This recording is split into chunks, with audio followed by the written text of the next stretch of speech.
He hadn't slept in 11 days. Because every time he closed his eyes, something began to count. 5, 4, 3, 2. And when it reached 1, he said he would never wake up again. They brought him in at dawn. Eyes wide, pupils like tiny holes in his skull. He looked less like a man and more like a photograph that hadn't finished printing. He said, "Doctor, if I sleep, the next second won't be mine anymore. You think you've heard all kinds of madness before.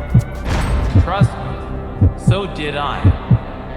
Until that week, he was 32. No drugs, no trauma, clean scans. A mind too logical to invent ghosts.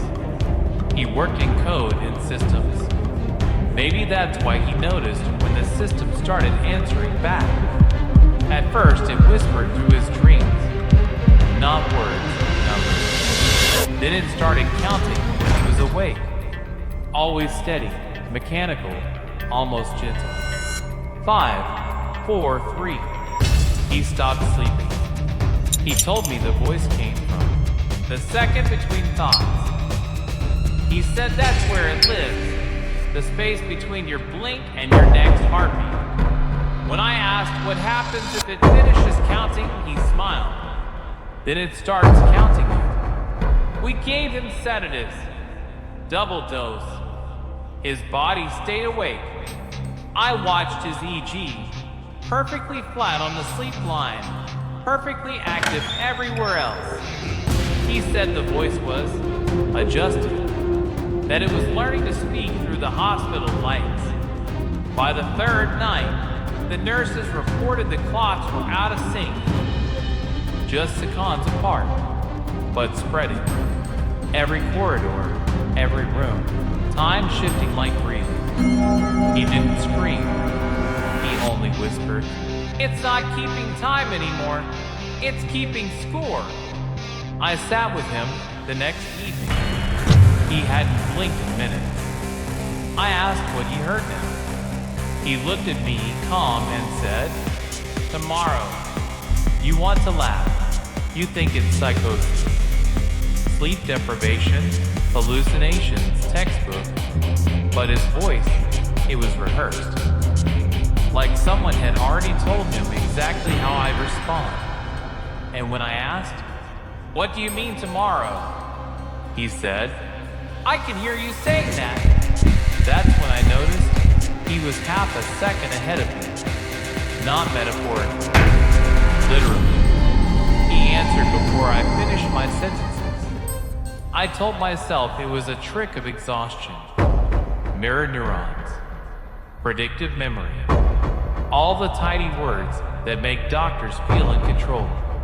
But then the monitor behind him started duplicating the data. 2 heartbeats. 2 waves. One perfectly behind the other. He turned his head slightly. "You see," he said, "he's almost here." I moved him to isolation. No windows. No clocks. He thanked me. Now I can't count. That night, I stayed to observe. 3:12 a.m. in, all quiet. 3:13, lights flickered. 3:14, I heard it. Not in the room. In me. 5, 4, 3. I left. I told myself it was nothing. But my phone said it was 3:17. The wall clock said 3:14. The hallway clock said 3:12. Time had started to bleed. Next morning, I asked him how long he'd been awake. He said, "Since you started listening." Then he asked me a question I still can't forget. "Doctor, do you know what a dream feels like when you're awake?" He smiled as he said it. Not manic, not afraid, peaceful, relieved, like someone who'd finally remembered the name of the thing haunting him. We kept him another night. He stopped talking. Eyes open, heart steady, breathing calm. But when you spoke his name, he'd wait 1 second, as if the answer had to catch up. The next morning, the monitor showed 2 signals again. One normal, one delayed by half a second. We called the engineers. They said the cables were fine. I went home that night. I didn't turn the lights off. I didn't sleep. Every time I closed my eyes, I heard my own breathing, but slightly late, like someone copying me through a thin wall. On the 4th night, I broke. I whispered into the dark, "What do you want?" The answer came from the space between breaths. "Stop pretending there's only one of you." I opened my eyes. The room had 2 shadows. Both exhaled.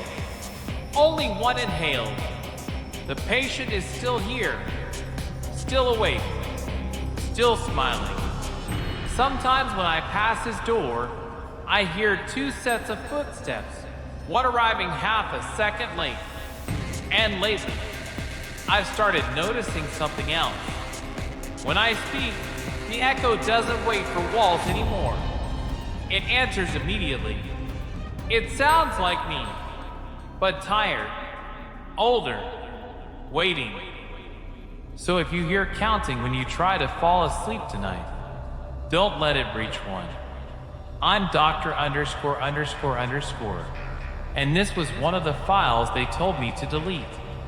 If you want to know what happened to the next patient, the one who tried to talk to his reflection, subscribe, stay awake. I'll sleep for both of us.